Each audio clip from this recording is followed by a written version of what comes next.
And it's a search for the truth with us, our past, and the God of our understanding.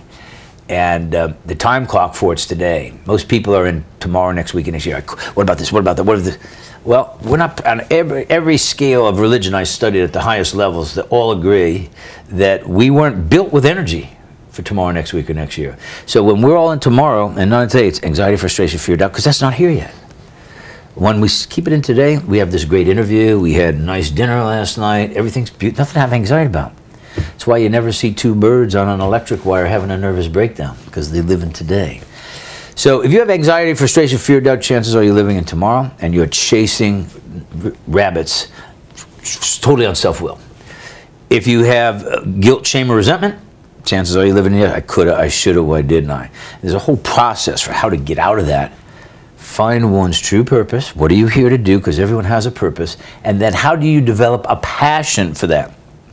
And I told you this, I don't mean to be long-winded, but obviously I'm passionate about it. But I told you this yesterday, that is, every business I've ever started, and we had to go back and track them for the, credibility for the book, and, let's take 35 businesses of all different sorts, from publishing companies to real estate management to big development companies to the, education business, which was just one, really, of many, Whitney Financial.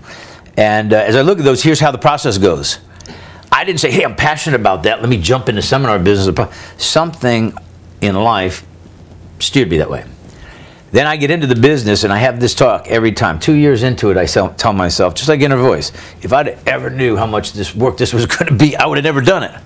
But now I've told everybody, and I'm in it, my ego's in it, and now I got to see it through. And here's what happens, and I'm going to tell you this, if you follow what's in this new book, Inner Voice, and the community, what you're going to find is about 4 years later, if you follow what I show you how to do, the floodgates will open. You'll learn about an immutable law of the universe. What I realized and found out is God isn't floating around the sky, a third party taking score. No success for you, you're going to get one, minor for you. There are immutable laws, and to put it to its simplest form, they get complex. But it's the rule book. This is the rule book right here. If I'm going to play basketball and I don't know the rules, I can't win. If I'm going to play life and business and I don't know the rules, I'll never win. This will give you the rules. And here's the simple one. If you plant a pumpkin seed, you got to get a pumpkin. You plant a pumpkin seed, you don't get a thorn bush. Now, you plant a pumpkin seed, maybe you don't get a pumpkin. That's because you haven't learned to plant the seed at the right depth, nurture it, water it, or fertilize it right. And so if you stay at it, you get some new information, you form new beliefs, you get a different result. That's what the game changer of Inner Voice is. So yesterday, and I know it's also in the book as well, you mentioned about behaviors. Behaviors must change, but you also have to be observing of what your behaviors are to fix and change, to get ultimately to the goals and change habits and everything. Good interview, man. It's like you set me right up for the tee shot. Thank you, because I would have forgot that. In the book, there's charts. I developed what's called the character asset inventory. Yes. And it's a chart that I fill out every day, and it's a scorecard of my own behaviors. And, humility, tolerance, patience, there's a whole list of those.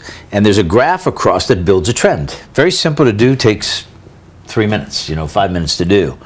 At the end of it, I can see where behaviors might be out of whack, and if my behaviors are out of whack, that's building a block for me on what the universe is trying to throw in front of me and tee up for me and give it to me. And I'm so busy stuck in these, bad behavior, self-will, chasing rabbits, ego, false pride, I can't ever get the gift.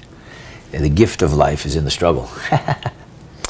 From your perspective, from running 35 businesses, managing lots of people, creating wealth, having dealt with struggle and challenges and all sorts of things.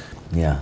What's the biggest challenge or mistake people are making that could be either self-corrected, from following some of the principles in the book? Right. First of all, those of you that are business owners, if you have a bunch of employees, this used to be my little warrior joke back in the day, but people would always ask me and kind of measure, because I had thousands of employees. From 2000 to 2006, we did 1.2 billion in business with all the subsidiaries. People always say, well, how many people you got working for you? And my classical answer would be about half. I don't know what the other half are doing. Anyway, when you talk about managing, wow, what a lesson that was. But